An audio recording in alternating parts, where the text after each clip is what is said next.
You see all the work tables, again, all the equipment, woodworking equipment, and the ventilation system there for dust. This is the paint booth and the finish room, so they can do full painting, full varnishing, lacquer.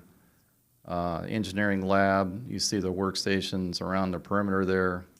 Epoxy floors finished, everything ready to, again, that area to be used. And then the old auxiliary gym, now known as the Victory Gym, that floor is being refinished. Should wrap it up by Friday and turn that back over. So, also this month you'll start seeing the old main gym, all the renovations and upgrades to that area. We'll start working in what's now called the Legacy Gym. And then again, back on fall break, we'll take the paving to be completed in the teacher parking, which again is the area that we're cutting the grade now. And then everything else will be final surfacing and striping will be complete for the bus lot and the student parking. So, and then also we're going to be starting with siding, well, I call siding, but the architectural metal panel, you'll start seeing some of that framing. And then about 6 weeks, we'll start hanging panel for the rest of the frontage on the north side, so to wrap all that up. So it's all coming together here in the next couple months. So, any questions? Thank you. That's terrific. Thanks. All right. Yeah, I just wanted to say, I think it's looking, I drive by quite a bit, and it is looking just spectacular.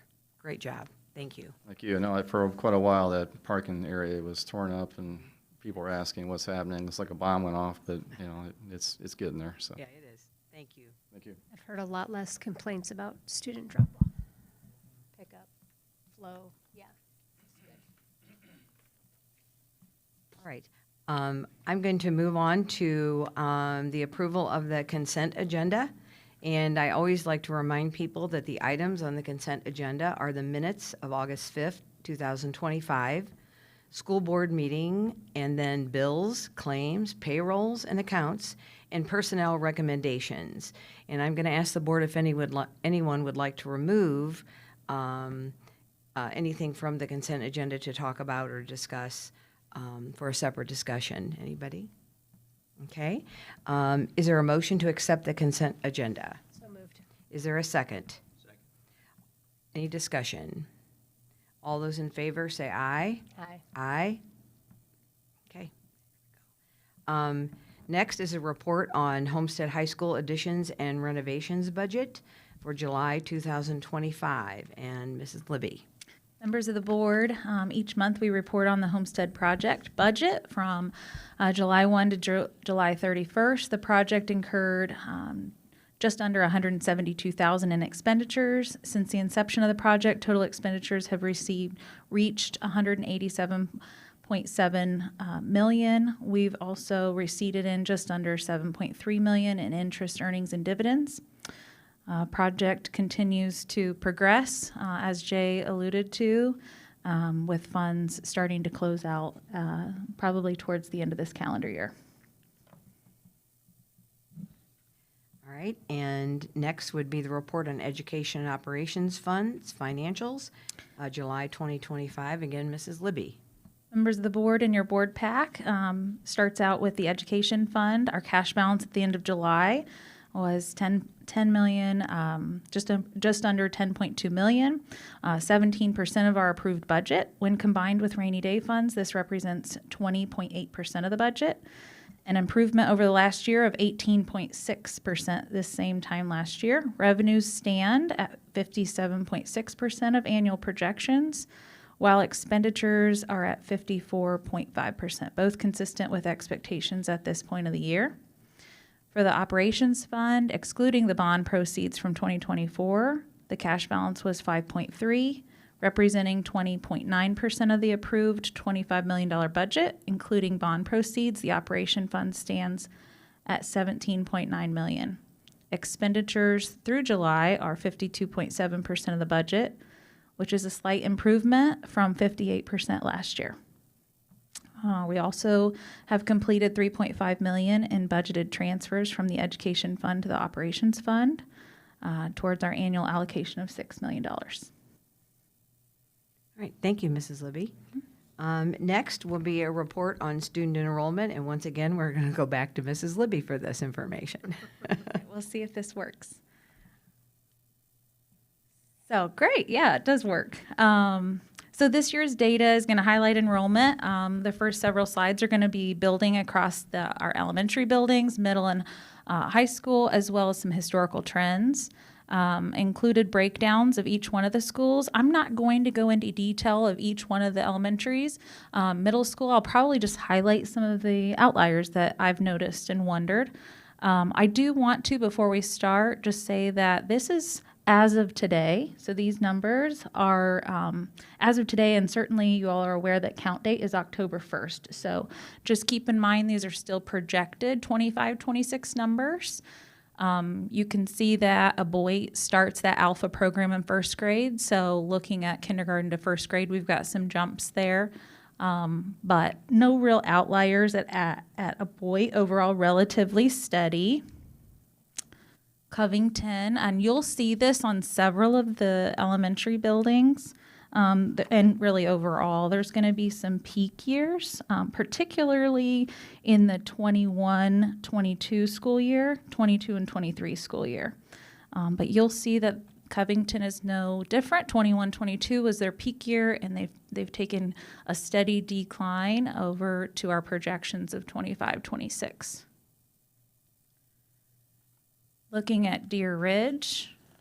Deer Ridge really has no identifiable outliers, really stayed steady through the course of the last look-back historical period. Again, Haverhill had a peak year in 2021 school year and has taken a decline of about 83 students over a 6-year period. And these are overall numbers.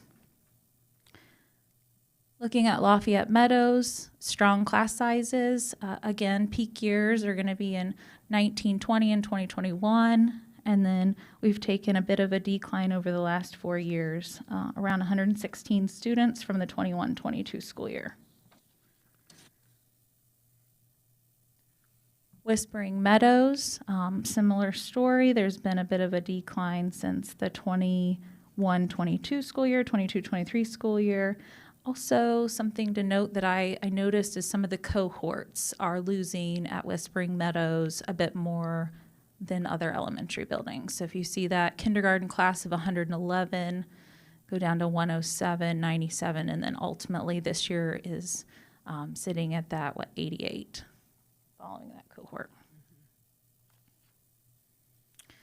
Woodside, nothing to report here as outliers. However, I will say that starting in 21-22, we implemented the Sacs program. And so some of our middle school students and of course our high school students are going to be enrolled in Sacs as kind of a separate school. So they won't be in the Woodside, Summit, or Homestead numbers. Summit also had a peak year in 22-23 and has taken a bit of a decline over the last 3 years. And that also could be attributed to some of those ESAC students. Homestead, also similar numbers. I did add the ESACs high school kids back in here, still took a decline from that 2021, 21, 22 timeframe into the projected 25, 26 numbers. If you included our ESACs of 84 there, we would be at 2463 at the high school. And then lastly is our ESACs numbers. These students are virtual, and so they will be counted on our count date as a virtual student. Next few slides are going to look at a historical trend and also a forecasted trend. So this is just a charting back to 2006-07 school year and just showing the trend of our enrollment overall. So nothing too big to report here other than that it's consistent with all the buildings, showing that 21, 22, 22, 23 is where our peak years were. And so we've taken a steady decline over the last few years. This is where I'll spend a little bit more time.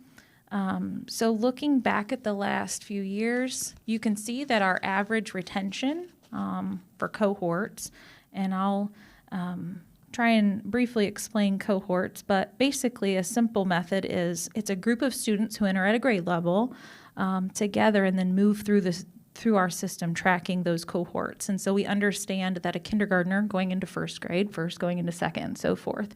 What's that retention look like? And so this shows that yellow, blue, and gray is just identifying those cohorts and identifying the percentage that we retain year over year. So you can see at the bottom of each of these years, we've retained relatively an average of 100 or over 100% every year.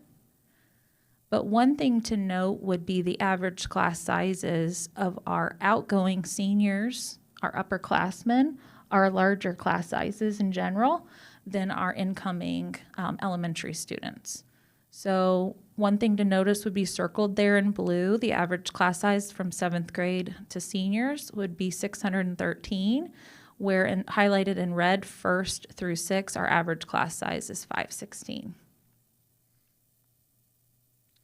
Also highlighted at the bottom is just our overall growth and or decline of enrollment. And so 21-22 saw a slight increase, 22-23 rather, is where we started to see a bit of a decline year over year.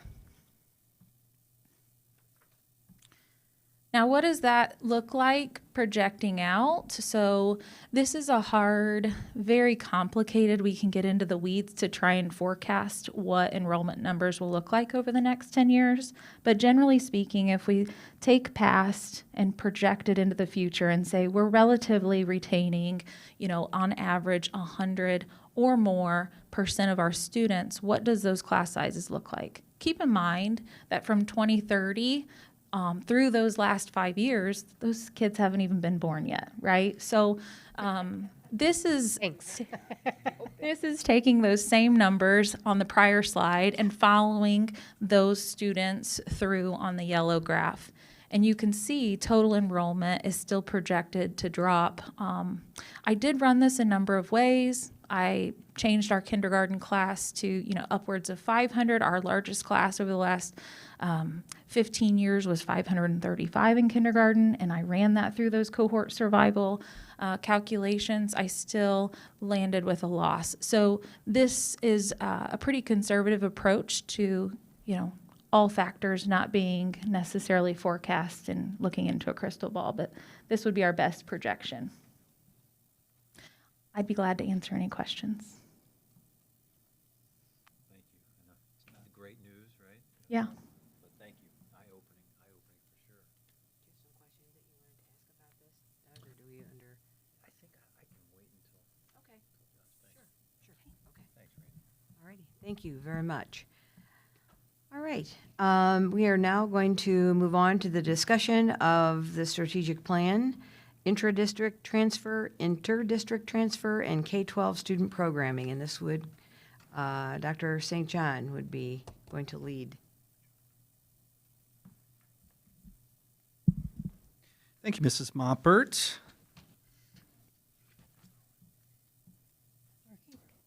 So, of course, as a board-driven initiative, we had over 40 stakeholders from our community work to develop our new strategic plan, which we formally launched at the first board meeting in July. These stakeholders reviewed community survey data, academic data, current programming information to determine our 5 pillars and our defining goal statements.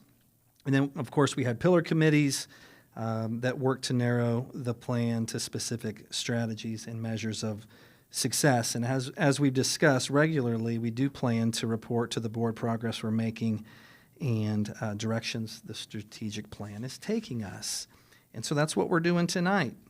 Tonight we bring to the board for discussion our academic pillar, specifically strategy and measure of success number 1.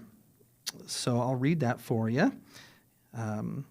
Support all learners by expanding options and enhancing accessibility through strong relationships and tailored programs to become the district of choice.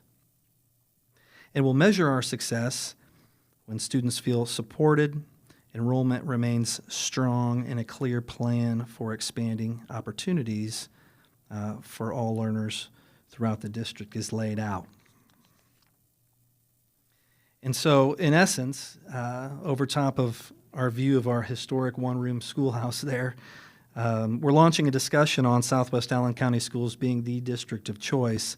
And what I mean by that is both expanding choice and embracing choice, where we'll measure our progress by a strong enrollment and a clear plan for expanding opportunities. But first, I want to just kind of unpack some of the enrollment data that Mrs. Libby just shared. As you can see on your screen, this is a slide from an updated demographic report completed in 2024 that used 2010 and 2020 census data. And as you can see on the slide there, within the attendance boundaries of our 6 elementary schools, the percentage of households at child raising age, which is 35 to 54-ish, is decreasing, while the percentage of households 65 and over is increasing. And to me, this just shows that Sacs is really a great place to live. You know, kudos to our community, but 65 and older folks are not having an abundance of babies, right? And so the demographer has said Sacs is like many other suburban districts, in a lot of ways a classic aging suburban school district. And of course, these data are impacting the size of our total enrolled kindergarten class each year. And on this slide here, these data show that while within our district boundaries, the number of state-funded K through 12 students is increasing, that increase is not at the pace of students within our boundaries choosing either, and this is third column from the left, other public schools in our area, or fourth column from the left, non-public schools in our area via a state voucher. In other words, the choice scholarship.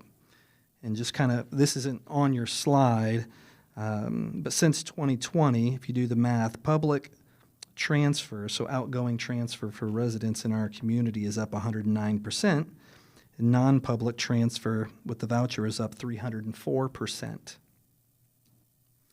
I'll also add, not on the slide, the number of different options or choices for our residents is up too. In 2017, our residents were choosing, if they weren't choosing Sacs, they're choosing 36 different brick and mortar choices. And this last fall in 2024, that was up to 48 different brick and mortar choices. So I guess on a parallel, I would say that we do expect our community to grow, right? I mean, for example, the construction down off of 69 and Lower Huntington at the IU Health Hospital in Lafayette Township, we're told there's hundreds and hundreds of healthcare staff will be hired by 2027, but how that growth will impact our enrollment really remains to be seen.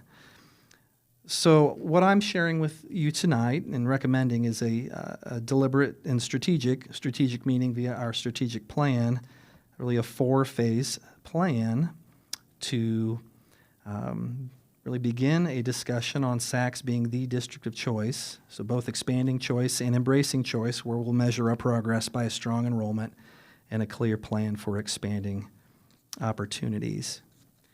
And I guess at this point, I've got 4 phases of a plan to share, but I can stop and answer any questions that any of the board may have at this point.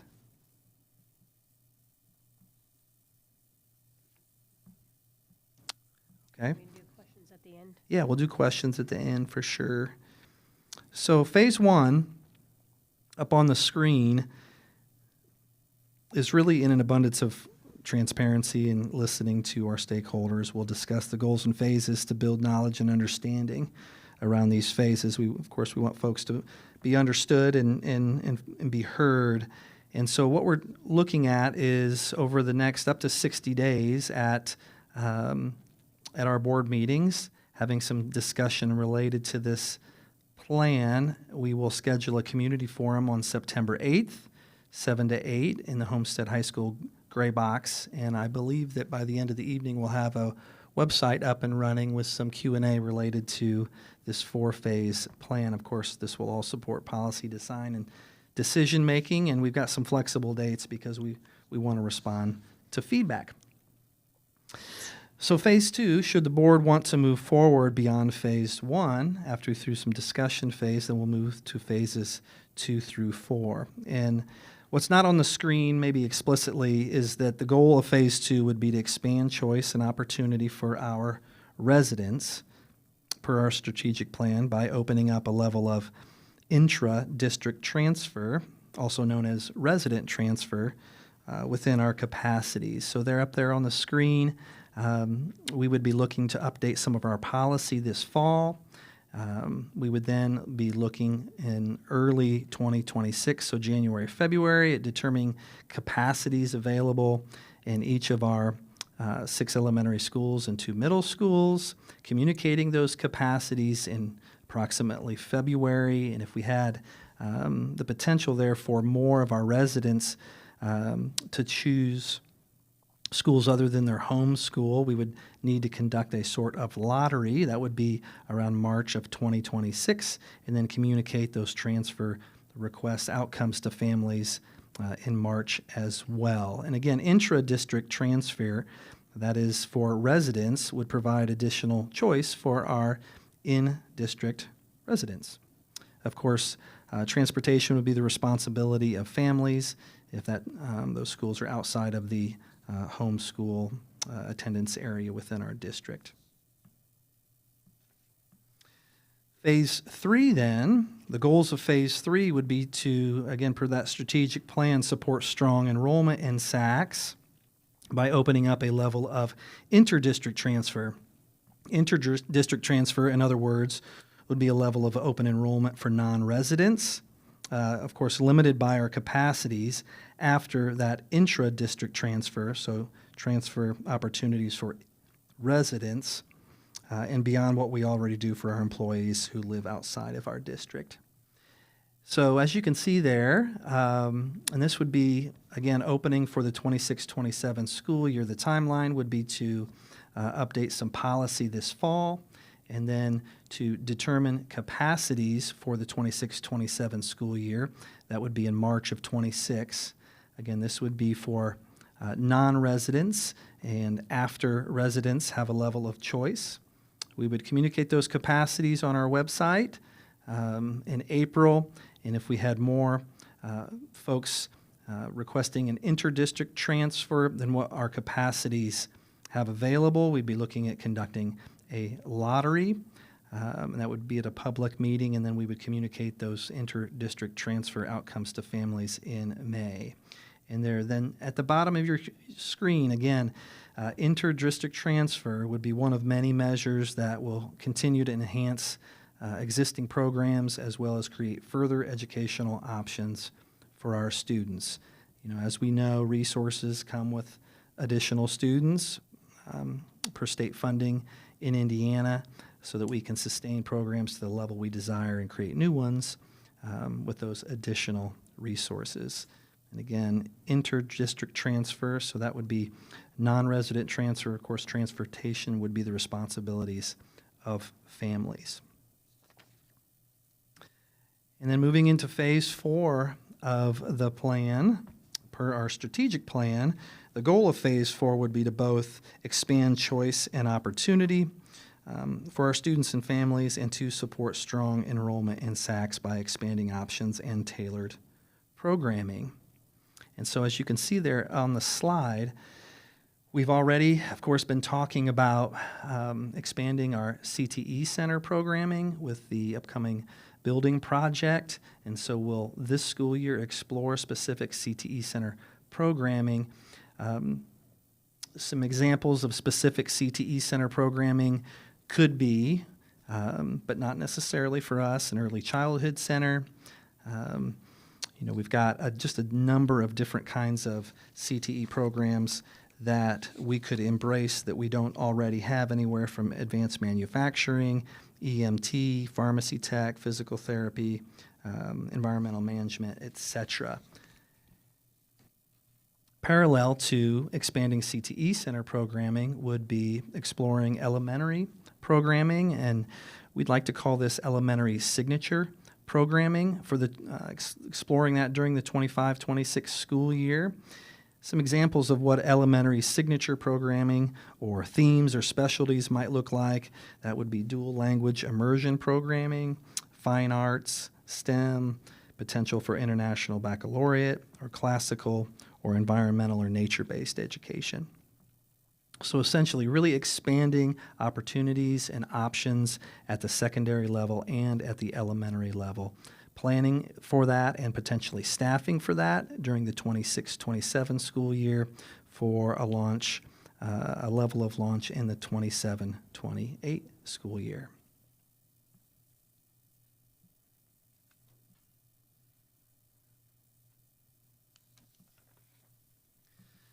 Some other related details and considerations. I mean, there's a lot here related to intra-district transfer, which is resident transfer, and inter-district transfer, which is non-resident transfer, as well as expanding programming at the secondary and elementary level. Up on the screen, I would highlight that Indiana Code and actually some existing Sacs policy for inter-district transfer includes criteria related for student behavior and attendance, essentially meaning that all transfers would be subject to criteria related to behavior expectations, suspensions, and good solid attendance. What I'll also note is that our operating referendum remains critical for us in Southwest Allen. Sacs remains what I would call underfunded from the state in per pupil foundation support, tuition support as compared to other Indiana school districts. Sacs is in the bottom 9%. And that referendum continues and will continue even with this plan to give us additional teachers to maintain lower student-to-teacher ratios and also staff that we could not afford otherwise. I would add that our operating referendum tax rate ranks 56 out of 65 operating referendum in Indiana. That's the 9th lowest. Also, potential for a Phase 5 to this plan linked to our strategic plan that may include a discussion on policy related to partial enrollment. At this time, students must be enrolled full-time to be a student in Southwest Allen and access extracurricular and co-curricular activities. So in summary, super excited, as I suggested early in July, about a strategic plan that really maps out a plan forward for us in Southwest Allen that has input from just a great many of our stakeholders, and super excited about the future of Southwest Allen. And of course, at this time, I'll entertain any questions from the board. All right, anybody like to begin with a question? I have some, so I'll let people go first. I've got a bunch. I'll try not to go too long-winded out here, but yeah, it's interesting, right? Talk in the mic, Doug, because if anyone's online, they can't hear you. Yeah, coming from a business side, right? Sometimes you get hit with hard news, bad news, tough news, and I think it always comes back to what do you do with that data, right? And when I was on the board for a year back in April of 22, it was interesting. We hired Jerry McKibben, who's one of the main demographers around the country and definitely the state of Indiana. And I'm looking at his forecast for where we would be today, 25, 26 calendar year, school year, and he said we'd be at 8,028 kids, right? And so here you have the best prognosticator probably in the country giving us that data, and you say, okay, tonight, thank you to Miss Libby and Dr. St. John for the numbers, because I think that's where the rubber hits the road. What do we do with this data, right? And I think if we look at probably, Randy, where you had us going down to 6,000 is probably the accurate, unfortunate decrease. And I get where the state's going, right? The state's pushing competition, and I think we have to take that approach of, okay, we have to address that and be the best possible district we can be and foster and welcome that competition. So I guess My question, Dr. St. John, first one would be, what do we do right now if we do nothing? If we sit on our hands and let this trend play out, what happens?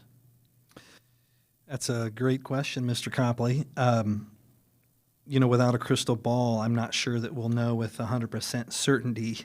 But what I would point to is those projections back. It was the last slide in Mrs. Libby's presentation where within 5 years, the district could be down 1,000 students from where we were just 4 years ago. And so given that, tuition support follows each student, that's a lot of resources we would no longer have to support our programming. Foundation tuition support, correct me if I'm wrong, Mrs. Libby, for us is in the neighborhood of $7,000 per student. 7,200. 7,200. So, Mr. Copley, I mean, if we do nothing, we're going to continue to work as hard as we possibly can to give our kids and our families, that best educational experience that we can provide. But bottom line is that, resources follow the student. And with a strong enrollment, we will be able to continue to sustain programming and even expand programming as I laid out in that 4-phase plan that would impact students and families for decades moving forward would be the aim. So really, we can't sit on our hands and do nothing, right? And I guess ties to that. How many inter-district now kids do you think we could accept, and what grade levels would you suggest? So the inter-district transfer students, those would be the non-resident students. Is that what you're asking? Yes. Yeah. So we would be determining capacities at each school and each grade level, and we would not exceed them. We do have some capacities at this time. I would say that maintaining our long-standing student-teacher ratios would be a priority. We do have targets in grades K through 5. Those targets get a little bit more difficult to define at the secondary level due to just the vast number of different courses and specialty, electives and programs. But we have student-to-teacher ratio targets, and we would not look to exceed those. We would only be looking to reach capacity in some of those levels, and capacity that we have is because of the decline in enrollment that Mrs. Libby pointed to over the last 4 years. We've been down about 540-ish students. And so we'd be looking at really at our capacities, Mr. Copley. There's some other things we'd have to look at per Indiana code. Of course, seats needed for resident students, what our current transfer students population would look like, siblings of those students, and employees of children who live outside the district. Does that answer your question? Thank you. Yeah, it does. I know Can I long. ask Yeah. another one that, as it relates to the previous one that Doug just asked? Mm-hmm. We did a demographic study in 22, 23.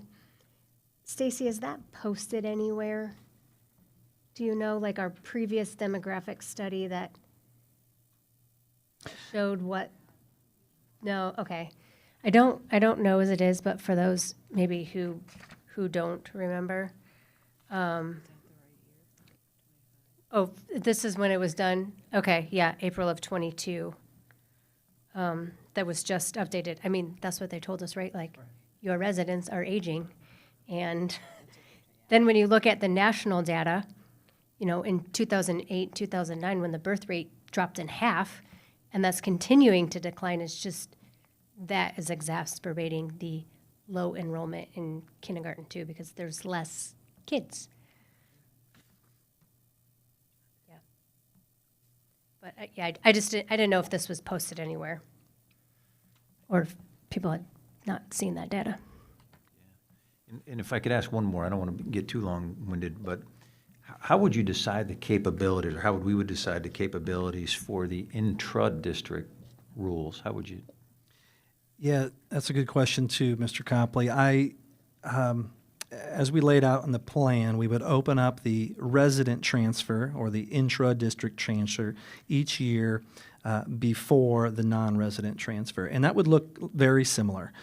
So we would begin to look in December and January at our class sizes, our student-to-teacher ratios, and we would project that out to the next school year. So we'd be looking at our cohort of first graders who will be second graders, our cohort of second graders and who would be third graders, and of course our cohort of fifth graders who would be sixth graders. That gets a little more complicated because each of our middle schools have 3 feeder elementaries. And so again, we'd be looking at our staffing, we'd be looking at our facilities, and we'd be looking at those student-to-teacher ratios and class sizes and determining, okay, well, how much capacity do we have without going over what those thresholds that we've had historically. We're not looking to, particularly in the short term, add an abundance of staff. We would simply be looking at taking on choice for our residents, that's that intra-district transfer within our capacities, and offering choice to those folks. Thank you. I'm good. Anybody? Yeah, you're good? Okay. Anybody else? Steph, do you have questions? Or Mr. Gilpin? I've got a question. Okay, go ahead. Once you accept an inter-district transfer, is that student guaranteed through graduation? Yes. Yeah, that would be part of the policy that we would write, Mr. Gilpin, but it would be my recommendation that once a student is a Sacs student, then that student has a seat in Sacs through graduation. And then another one, I think you said non-resident students would be responsible for their transportation. Is that also true of the resident, the inter-district? Yes, that would. Let me add a little bit to your last question there, Mr. Gilpin. That seat would be guaranteed through graduation pending that student would continue to meet the criteria for being a transfer. So meaning that student is not being suspended for fighting or for a drug or alcohol charge or has solid attendance. So each year, all transfer students must meet the criteria that we would establish through policy for being a transfer student.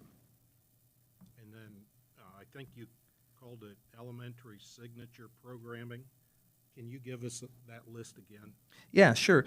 So, and this is would be, of course, unique to us, with the exception of our Alpha program at Boyd. I would suggest we have a kind of a school within a school at Boyd Elementary or a signature program in our Alpha program. But there are other districts in our area that have successful programs like this. But to give you some examples, Mr. Gilpin, I mean, we would have the potential for a dual language immersion program at the elementary level. We could specialize at an elementary school or within a couple of classrooms in an elementary school, fine arts or STEM, an environmental or nature-based program, programs of that nature that would be driven by stakeholder interest, meaning that we would solicit feedback from our elementary families as to what kinds of signature programs would really attract their children. And it's this idea of really embracing change, or not change, but embracing choice and providing that choice to our residents, essentially so they're not choosing to go somewhere else. All right, thank you. I actually want to make kind of a comment before I ask a question. I mean, as an educator in Southwest Allen, I mean, you could always see that this was coming, that things were going to be coming, and you were going to have to pivot. And I have to say that I am really excited about the signature programming, because I think those offerings are incredible for kids, obviously inside and outside the district. But those are things that, as an educator, I think, wow, what if we had a STEM school in an elementary, or the dual language immersion? I mean, classical. I mean, now we're talking about really what's happening is the school choice is forcing us as a public school to step outside our comfort zone and step outside the box and come up with ideas that would be great for kids and for teachers, because there are teachers that love to teach STEM or classical or dual immersion. I mean, it really does kind of, for me, I just think I can see that this could be very exciting. Have we been kind of pushed to have to do it? Yeah, and it's been coming for a while, and I think Mrs. Brony's here from Woodside, and I think she would say the same thing. I mean, we knew with the school choice in Indiana, but I also think it's a very exciting time. I really do. I believe that. There are going to be some really awesome offerings for our teachers and our students. Okay, with that said, I actually wanted to ask about the signature programming and how it would be determined, like how are you going to see which ones you think you might want to assess or do? Sure. Yeah. Well, that's a good question, Ms. Moppert. I would say that this would all be driven by family interest, right? It's what is it that our families are seeking, and so there'd be lots of opportunity for input from our families, but not just our families, but our teachers as well.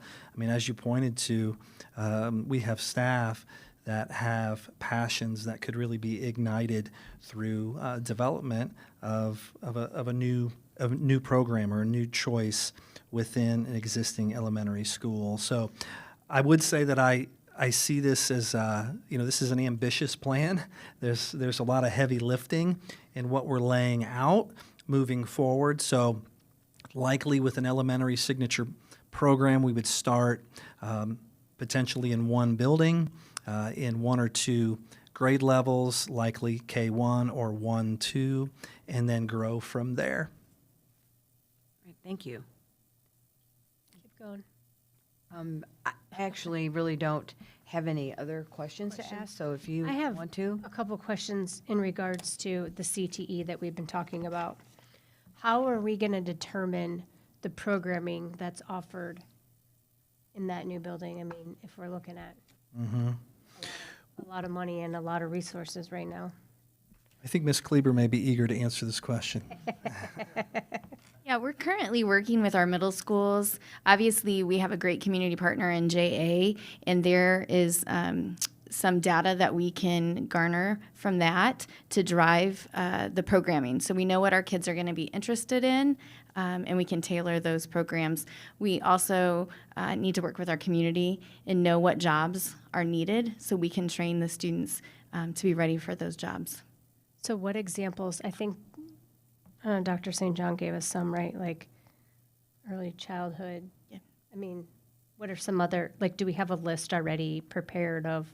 Yeah, I can things that we're give you a thinking? great example. Cosmetology, we turn our own students away because we only have 2 seats with a partner school currently. And I know talking with another district, they would be interested. They are not currently offering cosmetology to their kids.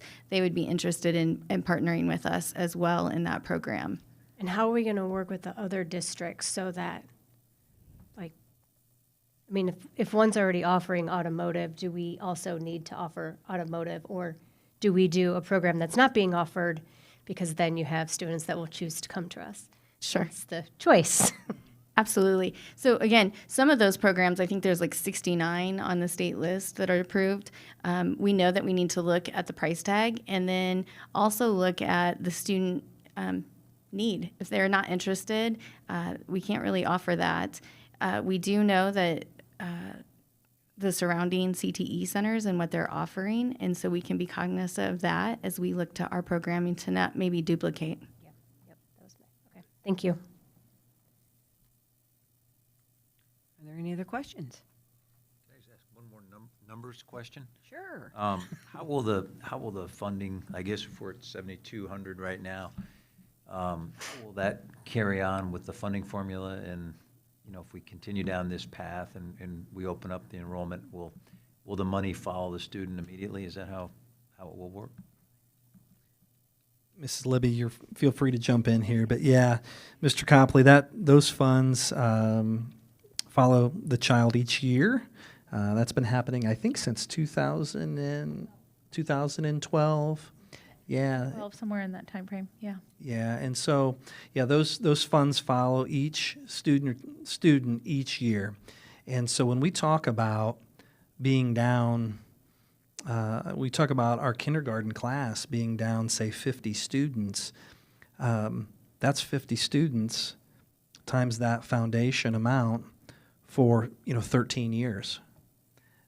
So it's critically important. And not that you're asking a question about importance, Mr. Copley, but I would add it's really important that we are targeting a strong enrollment because those funds follow each student each year they're in school.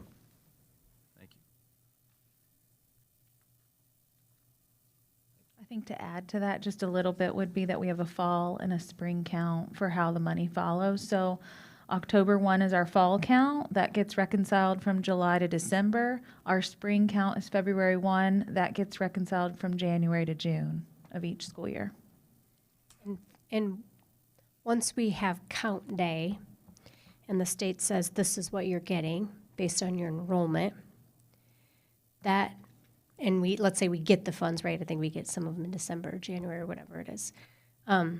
Whether a student comes to us late or leaves in the middle of the semester, that money doesn't change hands then. Like once we get it, like I've had lots of parents say, well, the money doesn't really follow because my kid went to a different school in,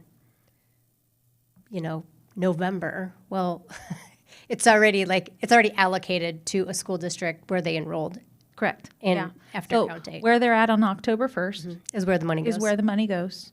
And where they're at on February 1st is where the money goes. Yeah. All right. Any other questions? Thank you, Josh. Yeah. Sorry for so many questions. But thank you. It's a very busy time and I believe very exciting. And can I ask one more question? The community meeting on September 8th, how is that being communicated, like Power School and other ways, or Power School?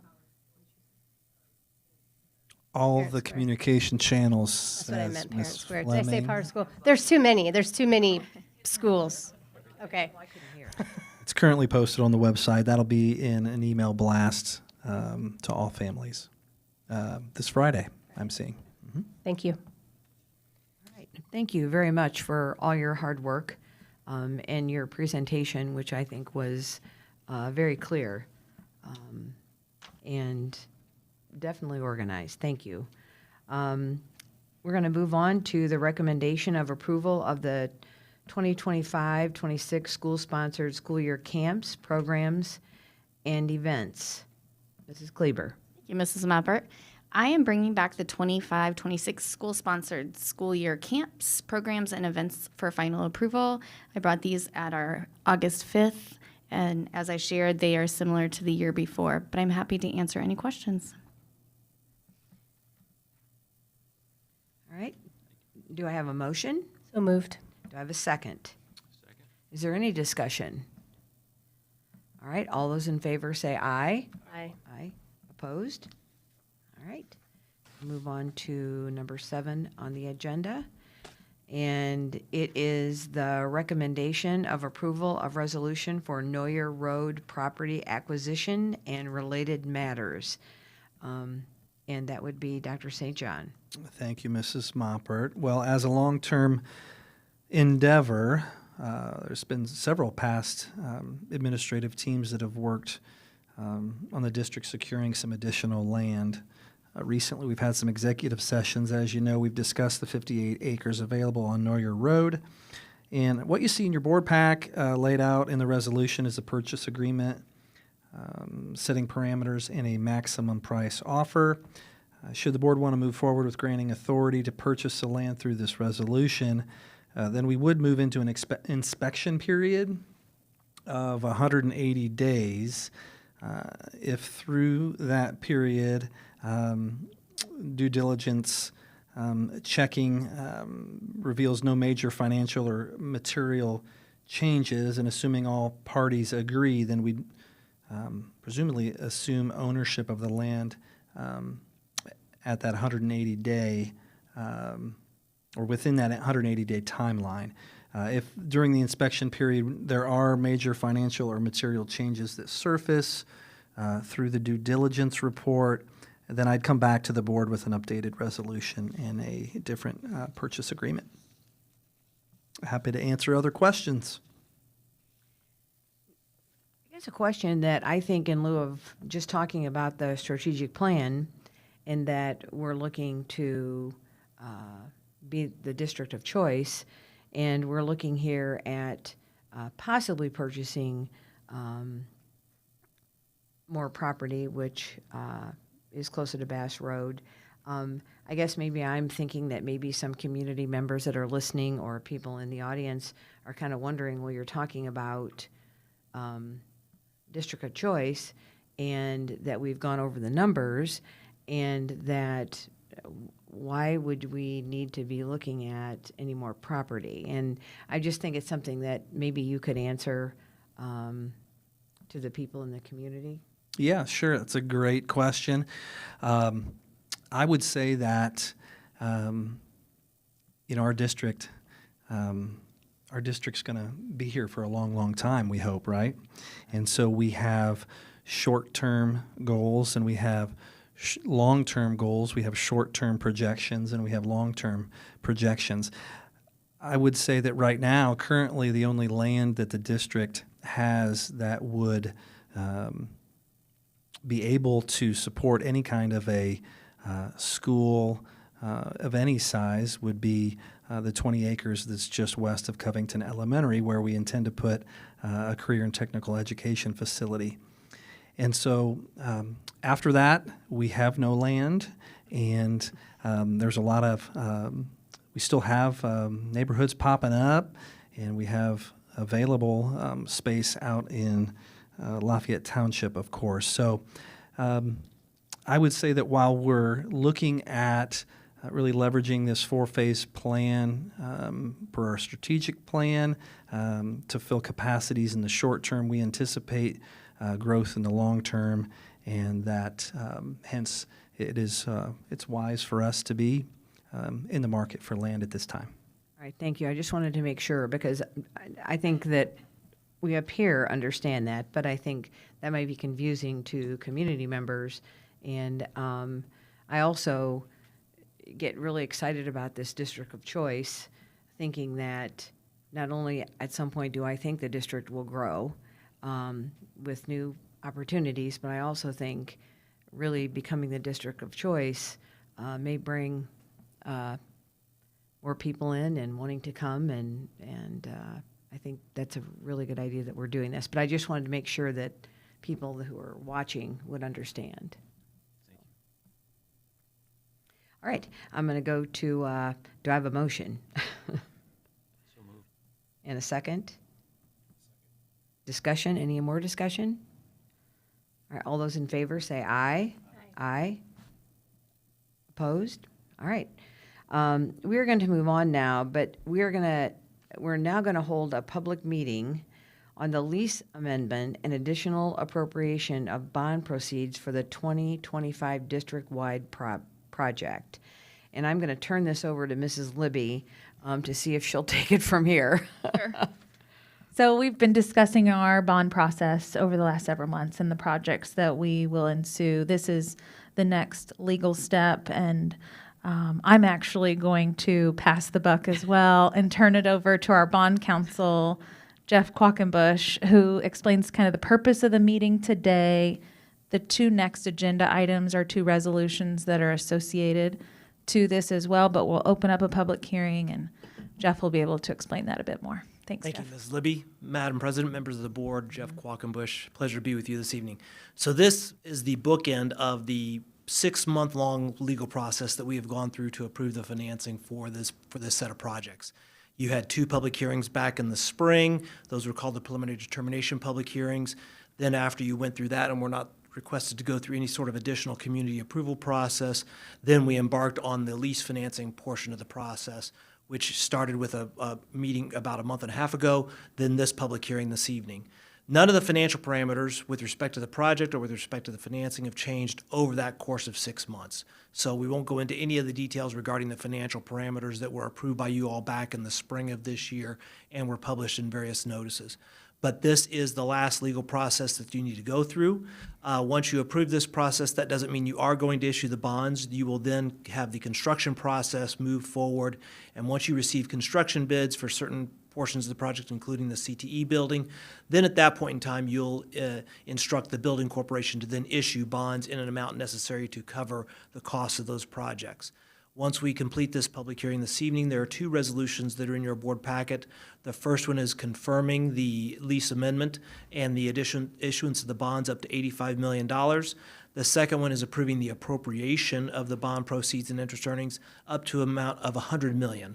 Now, the reason we put a higher amount in there for the appropriation is because that covers your interest earnings. And as you've heard this evening from one of your earlier reports, you are in a position where you are actually able to earn interest these days on your bond proceeds. While I don't expect you to be able to earn $15 to $20 million in interest earnings over the course of this time, if you can, I want to know where you're investing and I want to join you. But we do want to make that artificially high, because if you don't you have to have authorization to spend money.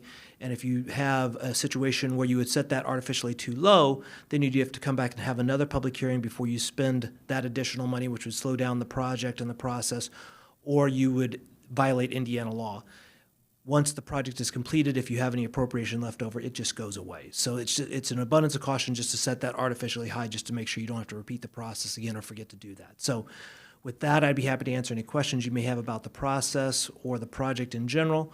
If you don't, then you should open it up for the public to provide any comment or questions regarding the project and the financing only, not on any other agenda items. And then once the public has had that opportunity, then you close the public hearing and move on to the 2 resolutions.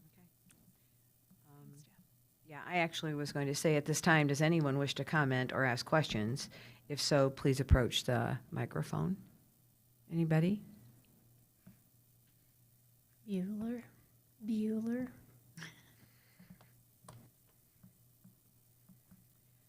All right, at this time, since there are there aren't any public comments, we will close the public meeting and move on to the next agenda item. Thank you, Mr. Qualkenbush. This is, number 9 is going to be the recommendation of approval of resolution of the school board confirming the First Amendment to lease and approving the issuance of bonds and related matters. And this is Mrs. Libby. I think you should say that 3 times fast. I'm glad I got it all out. As Mr. Qualkenbush had demonstrated in his explanation, this amendment just allows us to move forward with the financing for the building projects. And this authorizes us to issue the first mortgage bonds in an amount not to exceed that $85 million. Okay. Do I have a motion? Second. Any more discussion? Just a thank you to Mr. Bloom and the 3 members of the building corporation. We appreciate it. Okay. All those in favor say aye. Aye. Aye. Opposed? All right, we'll move on to the 10th agenda item, and that's going to be the recommendation of approval of the resolution of the school board approving the additional appropriation of the board proceeds and interest earnings and related matters. Mrs. Libby. Again, this resolution appropriates the bond proceeds to include investment earnings to be used for the project. As we have continued to discuss over the last several months, this resolution is just the next necessary step to formalize that authorization. All righty, thank you. Do I have a motion? So moved. A second? Is there any discussion? All right, all those in favor say aye. Aye. Aye. Opposed? All right. We don't have any public comment. Is there any board comment at the end? Thank you to Dr. St. John for all your work and presentation. And I think my hubby's watching. It's our 25th wedding anniversary today. So on a personal note, happy anniversary to him. And sorry I'm spending it here. Congrats. Oh my gosh, anybody else, any other board comment? Well, thank you again, Josh, for putting this all together. I think it's just very exciting. And with that, we're adjourned.